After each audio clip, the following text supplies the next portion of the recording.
Ajuntem-se a gente toda quanto está no campo, para acompanhar a coroa do Divino Espírito Santo. Lá vem o Espírito Santo, ele lá vem ao ilhéu, abanando com seu lenço, dando à mão o seu chapéu. O Divino Espírito Santo seja em vossa companhia, que surgiu o Rei da Glória, Filho da... Em ambas as freguesias do topo, as festividades do Espírito Santo vão muito mais além do que a época do Pentecostes e ao contexto de Irmandades. A devoção à terceira pessoa da Trindade manifesta-se também ao nível individual, em promessas feitas por devotos que, em horas de aflição, apelaram à proteção do Divino Espírito Santo e as cumprem com jantares fora de época ou com esmolas de pão ou carne distribuídas pelos mais carenciados. Estes gestos de devoção são formas de retribuir graças anteriormente concedidas ou agradecimentos pela proteção do Divino a quando anos mais abundantes. Do estandarte nos dê sempre vitória em reinos de Portugal.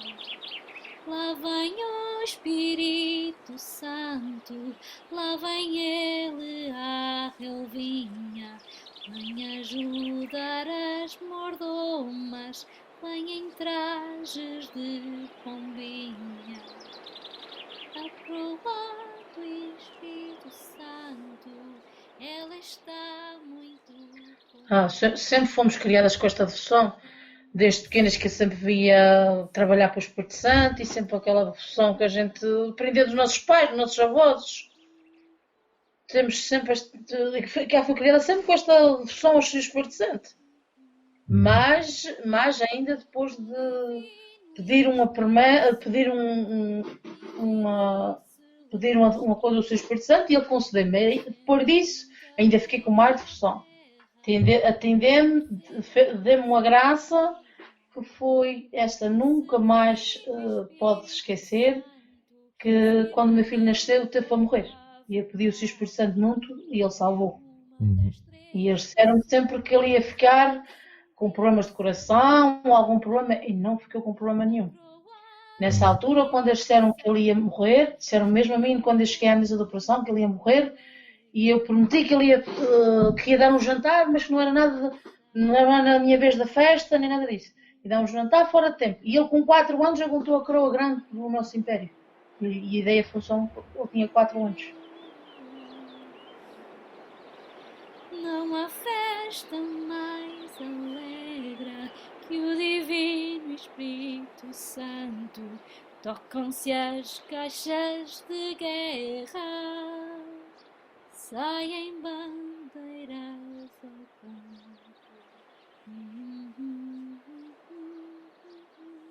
A população residente nas Fajãs também sentira a necessidade de exprimir a sua devoção ao Espírito Santo, como acontecia com regularidade na Fajã, hoje desabitada, de Entre Ribeiras.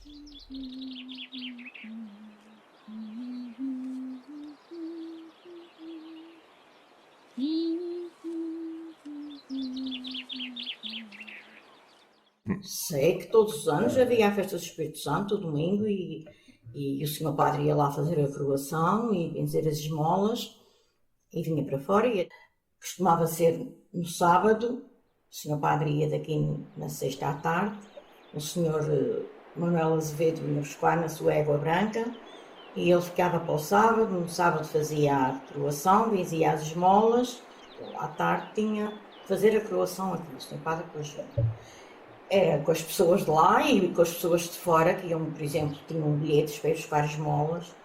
Já lembro-me de um irmão meu, a gente ter um bilhete, um irmão meu ir lá buscar a esmola, Iam as pessoas daqui que tinham bilhetes, que davam bilhetes, iam buscar as esmolas e depois vinham-se embora todos para fora. Ia lá o almoço das sopas com as pessoas de lá, penso que sim, e as pessoas de lá também é que Estava-me a dizer que eles coziam lá, não era? é que preparavam e coziam lá, tinham lá muitas. Pronto, naquela altura vivia lá várias famílias certo. ainda e pessoas que tinham conhecimentos, pessoas já com a sua idade e que tinham conhecimentos. Quem é que era esse senhor padre? Lembra-se? O nome desse Eu senhor padre? lembro-me de ser o Sr. Padre Leonardo. O Sr. Padre Leonardo, Não certo. lembro de mais nenhum. A senhora sabe quantas coroas é que tinha lá? Penso que era só uma. Não, era só no Espírito Santo mesmo, só ok. no domingo de Pentecostes. No fim de semana de Pentecostes. Sim. Na sexta e no sábado. Tem Tinha uma lá vaga a noção. mãe do Sr. Azevedo, era conhecida por Sra. Rosinha Emiliano.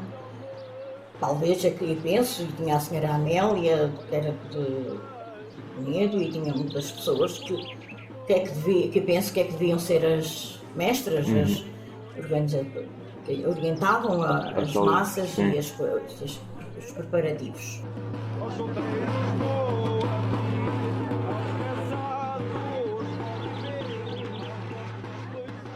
Entre Ribeiras é uma fajã pertencente à freguesia de Santo Antão, que faz extrema a norte poente com a freguesia da Ribeira Seca.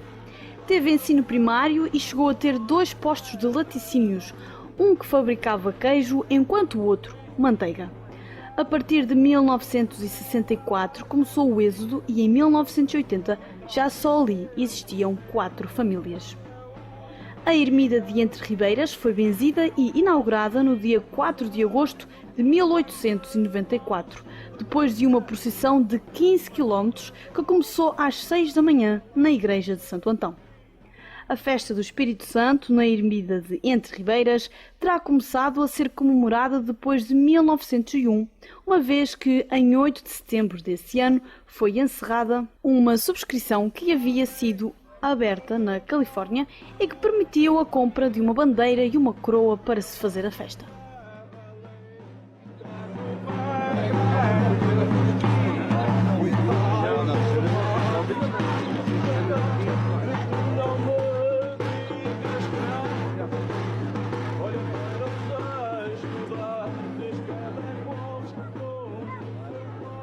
Esta pequena fajã tinha o seu próprio império que se localizava junto à própria ermida. Os seus últimos foliões foram António Pereira e o Sr. Azevedo, pois a filarmónica só se deslocava para a procissão do Sr. Bom Jesus. A trajetória da coroação era no adro em redor da ermida, seguindo-se o almoço de sopas em casa do mordomo.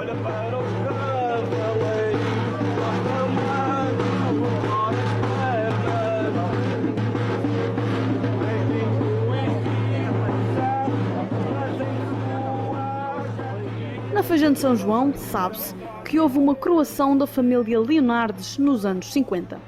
Os mordomos desta fajã coziam as suas massas nas suas casas e, como era de costume, transportavam para a casa do Espírito Santo em Santo Antão no sábado anterior à festa.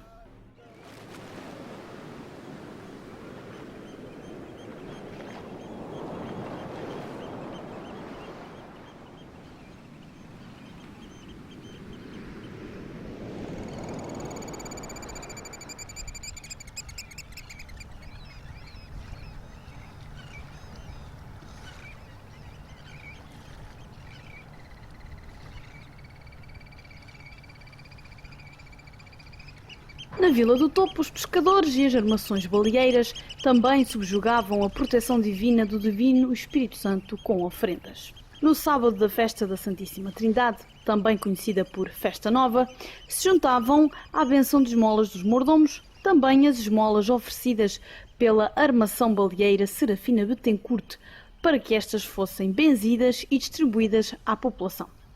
Esta armação cessou atividade em 1965, sendo que a sua última baleia media 18 metros e foi capturada a 13 de novembro do referido ano. Estas esmolas eram oferecidas em agradecimento à proteção que era pedida ao Divino Espírito Santo a quando da faina do mar, especialmente nas horas de maior aflição.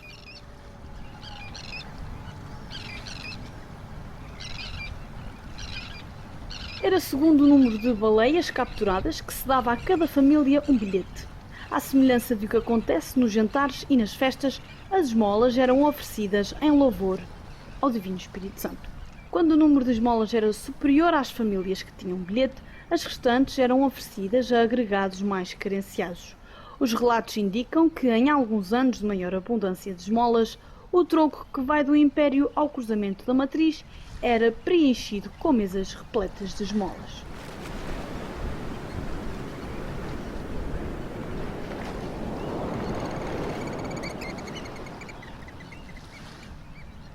Com o término da armação baleeira, findou também a tradição da distribuição de esmolas por parte dos baleeiros. Contudo, a prática da distribuição de esmolas, a quando das festividades do Espírito Santo, por parte das gentes ligadas à vida do mar, remonta pelo menos aos finais do século XIX, pois no Jornal Insulano de 5 de junho de 1893, num antigo referente ao Espírito Santo, que no sábado, a quando da bênção das esmolas. Entrou a croa na casa dos mordomos dos barcos, Enes e São Gonçalo, também para a benção dos pães que no domingo ofereceram pelas casas. Logo pela manhã do domingo começaram a ouvir-se os alegres cantares das companhias dos dois barcos aos quais, com as suas bandeiras arvoradas, percorriam a vila e visitavam as casas, deixando em cada uma um pãozinho e soltando repetidas vivas.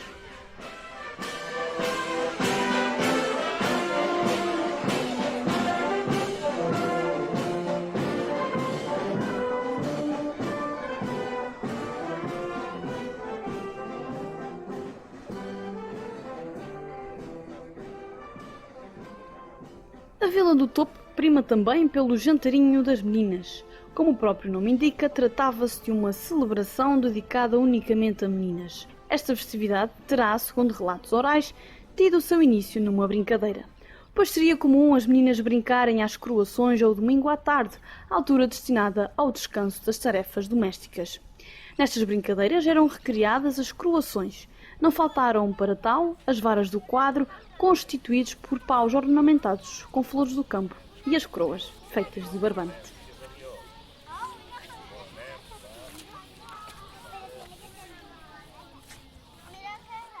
O que eu posso dizer, e que foi passando de geração em geração, é que as crianças, como ainda hoje, as crianças gostam de imitar os pais. E então, vendo-os dar os seus jantares, os jantares do Divino Espírito Santo, reuniam-se e no domingo à tarde faziam as suas croações. Em que as varas eram paus ou eram canas, as varas floridas depois eram as mesmas canas, mas com flores do campo no cimo das varas, e a croa era muito interessante, porque a de croa era feita de barbante, era mais maleável.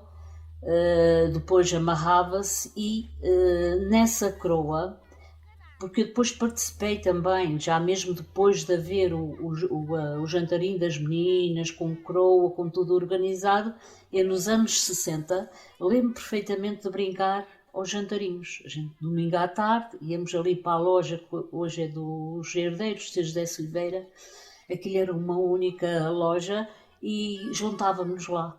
E vínhamos até o Império, voltávamos para baixo, era uma das brincadeiras preferidas. E geralmente essa croa tinha, talvez coisas que nós fomos ouvindo, a gente tinha sempre o cuidado de fazer essa croa com 4 arcos, que representa, segundo os historiadores, mas nós na altura não sabíamos, isto veio passando de geração em geração. Os 4 arcos representavam os 4 continentes, portanto o europeu, o asiático, o africano e o americano. Penso que foi dessa, porque não há uma história em como é que isto começou, mas provavelmente foi isto. Uhum. E então, o que é que acontece? Como havia, porque fazia-se isto, éramos crianças, as pessoas faziam isto, mas faziam com devoção. que é muito interessante. Mesmo criança já tinham Sim, a fé e aquela... a fé. E então, o único registro que temos é o que está no prato ou na salva por baixo da coroa.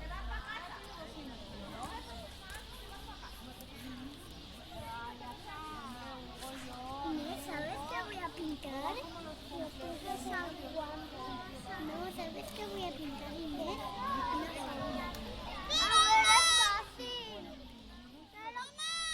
A coroa do Jantarinho data de 1913 e foi oferecida por Maria Goulart e Júlia Machado. Na inscrição pode ainda ler-se que estas oferecem coroa e salva a Sociedade Infantil do Divino Espírito Santo da Vila do Topo. Para além da coroa, as restantes insígnias usadas no Jantarinho são distintas das usadas nas festas.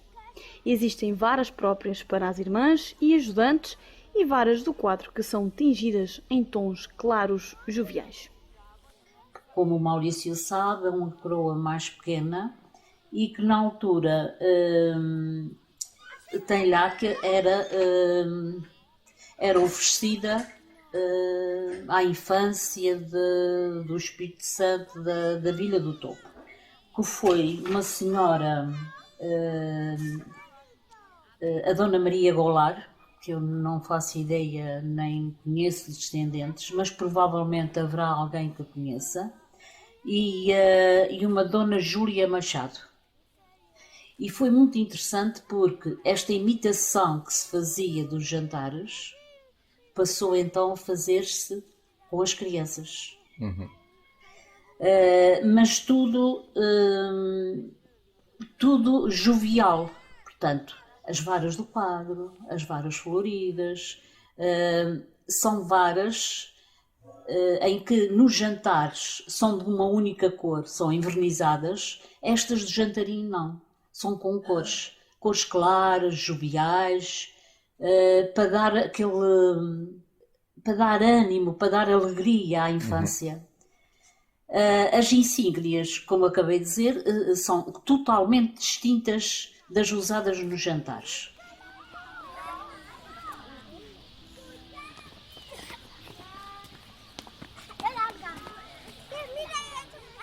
Para além destas insígnias, há também 2 guiões, um de cor vermelha e outro de cor branca, ambos ladeados por cordéis. Nos 2 é possível ler a descrição: a infância celebrando o Divino Espírito Santo. Para além disto, esta festividade tem a sua bandeira própria, de cor branca, que é ladeada por 2 varas floridas. As insígnias do Jantarinho ficam durante o ano em casa da mordoma, ao contrário do que ocorre com as utilizadas nas festividades do Espírito Santo, que permanecem sempre no Império. E para além das insígnias habituais dos jantares, ainda há 2 guiões, coisa que não há nos outros jantares. No Jantarinho das Meninas há um guião de cor vermelha e há outro guião de cor branca. Nos 2 guiões há a frase que reflete bem a celebração da infância. E então, em cada guião há esta frase: a infância celebrando o Divino Espírito Santo. Também há outro pormenor muito interessante, é que nos jantares a bandeira é vermelha e no Jantarinho das meninas, tem a sua bandeira própria, ela é branca.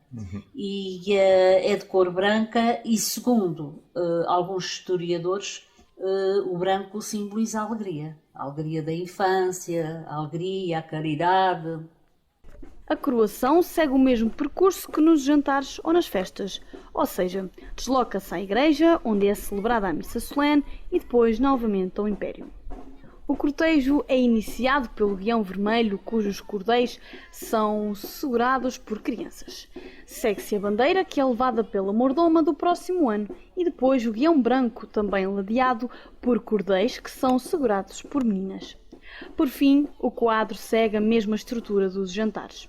A mordoma do ano corrente leva a coroa no prato e ostenta um manto que inicialmente era branco, mas que nos últimos anos foi substituído por um de cor azul.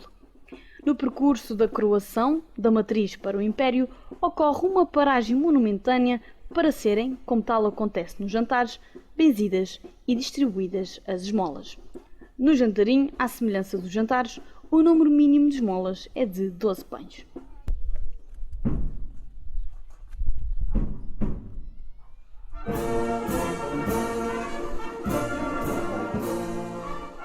Geralmente, no início, agora fazem um pão normal, mas no início até isto simbolizava a infância, o tamanho do pão. Eram pães mais pequenos, o que é interessante, mais um pormenor. Quando, até o final do século XX, o que é que acontecia?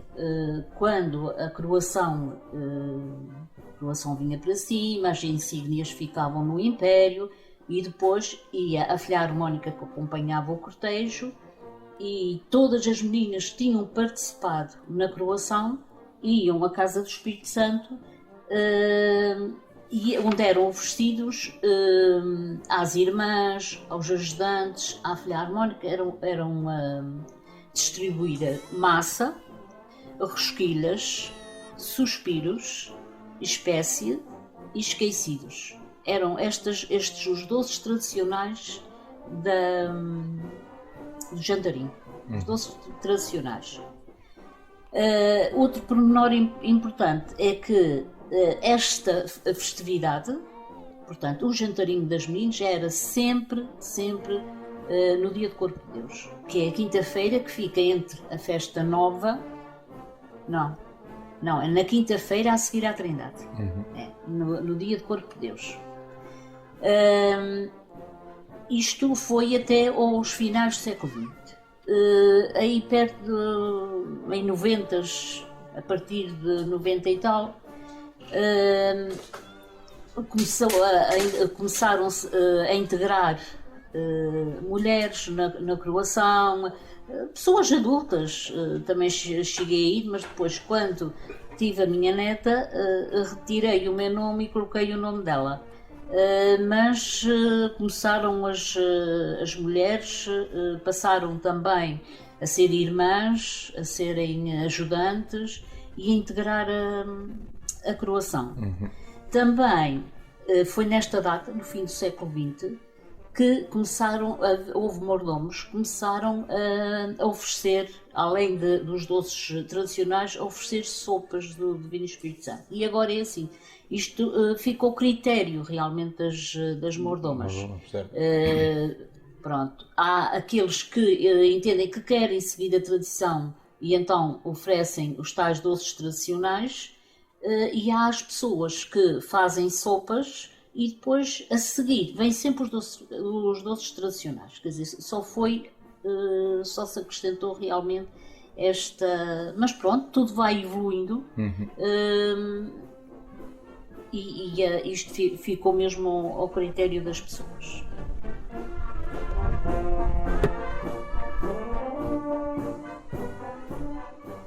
Inicialmente, depois da coroação, era oferecido às meninas que se constituíam como irmãs e ajudantes e à Filarmónica que abrilhantava a festa, massas, rosquilhas e, mais tarde, doces.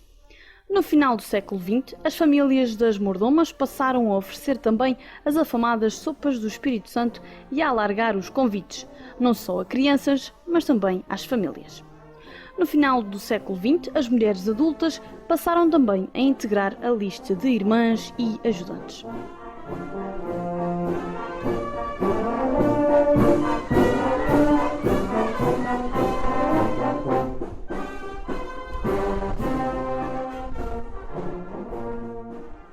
Esta festividade, que tomava lugar na quinta-feira do Corpo de Deus, passou recentemente a ser celebrada num domingo, que, embora não seja fixo, toma lugar depois de terminadas as festividades da Santíssima Trindade.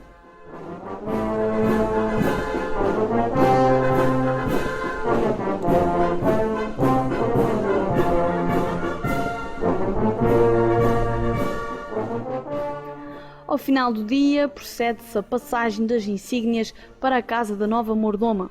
Assim, segue um cortejo com as irmãs, ajudantes e demais meninas que, acompanhadas pela Filarmónica, se deslocam à casa da nova mordoma, a quem é entregue uma bandeja de doces.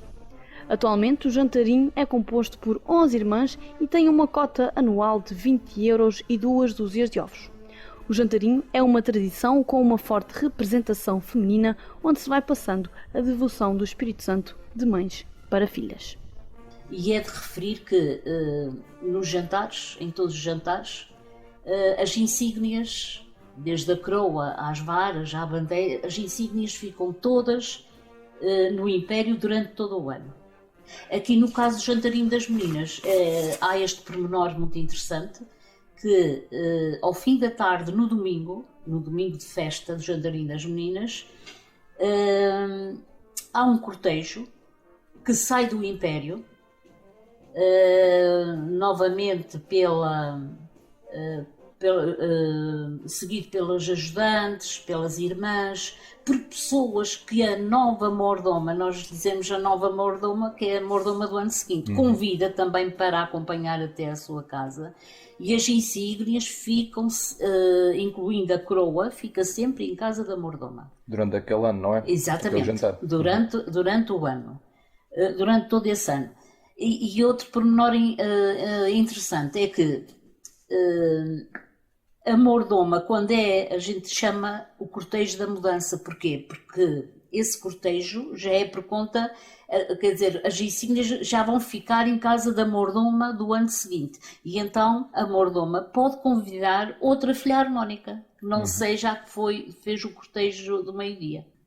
Também é importante, porque nesse cortejo, a mordoma que deu o jantarinho nesse ano leva uma bandeja de doces para oferecer à nova mordoma. E lá, portanto, brindam com as coisas que têm em casa, mandam entrar a filha harmónica, mandam entrar as pessoas, e as pessoas têm uma mesa sempre recheada de comida, de bebida, porque aquilo é um momento importante, é o primeiro momento importante do novo ano.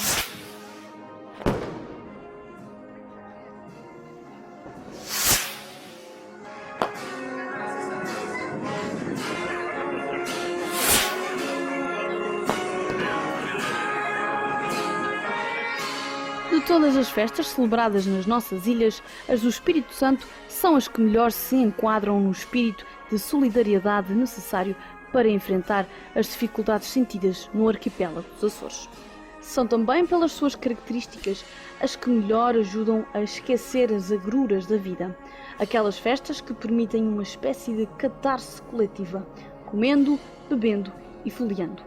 O seu caráter profano permitiu uma interpretação própria e temporal por cada população, de acordo com as vivências de cada comunidade, permitindo assim que a fé, a devoção de cada açoriano se possa exprimir pela sua individualidade e circunstância. Por detrás da linguagem simbólica das insígnias do Espírito Santo, esta é a própria representação da sociedade onde está inserida. É por seu intermédio que cada localidade se deixa ver na sua unidade e autonomia.